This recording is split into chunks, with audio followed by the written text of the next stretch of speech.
যে দীর্ঘ প্রত্যাশার এই নির্বাচন পুরো জাতি দীর্ঘদিন থেকে অপেক্ষা করছে। যেহেতু গত তিনটি নির্বাচন 2014, 2018 এবং 2024-এ এই জাতির আশা আকাঙ্ক্ষা পূরণ হয়নি, বরং নির্বাচন ব্যবস্থাকে ফেসিবাদী সরকার ধ্বংস করেছিল। বাংলাদেশের রাজনীতি, অর্থনীতি, সমাজ, সংস্কৃতি সব কিছুকেই তারা ধ্বংস করেছিল। এই ধ্বংসস্তূপের উপর 2024-এর 5 আগস্ট ছাত্র জনতার ঐতিহাসিক গণ অভ্যুত্থানের মাধ্যমে যে সরকার আসছেন, অন্তর্বর্তীকালীন সরকারের 3টি অগ্রাধিকার ছিল। এর মধ্যে ছিল বিচার, সংস্কার এবং এই যে নির্বাচন আজকে যেটি অনুষ্ঠিত হলো এবং তার ফলাফলের জন্য আমরা এখন অপেক্ষা করছি।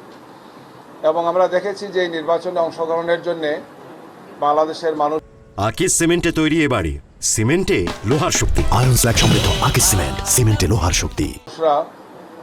গভীর আগ্রহের সাথে ছিলেন এবং তারা সেটাতে অংশগ্রহণ করেছেন। বিশেষ করে শহর অঞ্চলে যারা ছিলেন, গ্রামে তারা দলে দলে গিয়েছেন, ট্রেনে, বাসে, লঞ্চে বিভিন্নভাবে বাড়িমুখী হয়েছেন, তারা ঘরমুখী হয়েছেন এবং আজকে সেই সুযোগ তারা পেয়েছেন। সুন্দরভাবে তারা সেই নির্বাচনে অংশগ্রহণ করেছেন।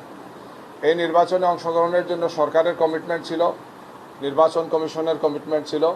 তারা সেই কমিটমেন্ট কতটুকু পূরণ করতে পেরেছেন দেশবাসী সেটা সাক্ষী দেবেন। আমরা দেখেছি যে সকালবেলা বিপুল সংখ্যক মানুষ লাইনে দাঁড়িয়েছেন। ভোর থেকেই 7:30 থেকেই মানুষের দীর্ঘ লাইন আমরা দেখেছি, আপনাদের মাধ্যমে, বিভিন্ন মিডিয়া হাউসের মাধ্যমে আমরা দেখেছি এবং মানুষ অংশগ্রহণ করেছে।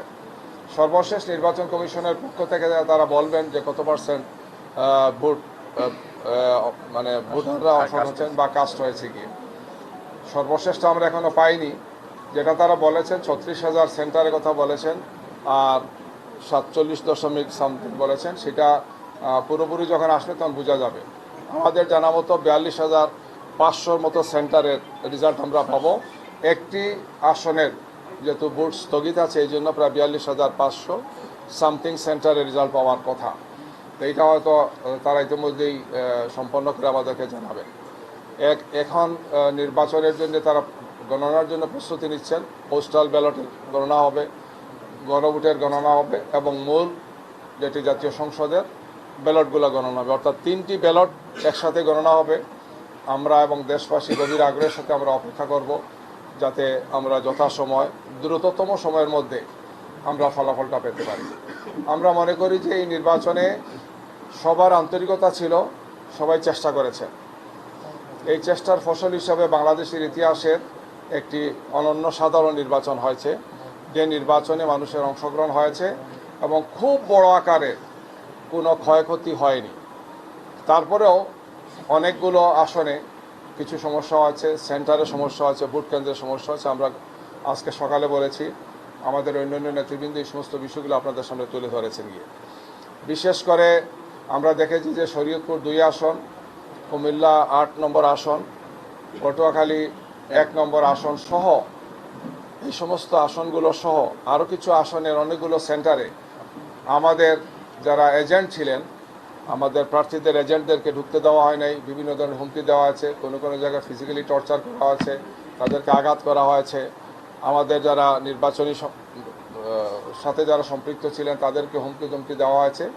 এই ধরনের বেশ কিছু ঘটনা বিভিন্ন জায়গাতেই ঘটেছে। তো এই ক্ষেত্রে আমরা তাৎক্ষণিকভাবে প্রশাসনকে জানিয়েছি, নির্বাচন কমিশনের সংশ্লিষ্টদেরকে জানিয়েছি, তারা চেষ্টা করেছেন। এরপরেও কিছু কিছু জায়গাতে এই ধরনের কিছু অনিয়ম হয়েছে, কিছু বাধা প্রতিবন্ধকতা তৈরি হয়েছে। সব কিছু মিলে আমরা মনে করি যে আমরা যেটা আগেই প্রত্যাশা করেছিলাম যে একটি সচেতন জনগোষ্ঠী সব ধরনের সন্ত্রাসকে রুখে দিতে পারে, সব চক্রান্তকে রুখে দিতে পারে, বাংলাদেশের মানুষ আবার সেটা প্রমাণ করেছে।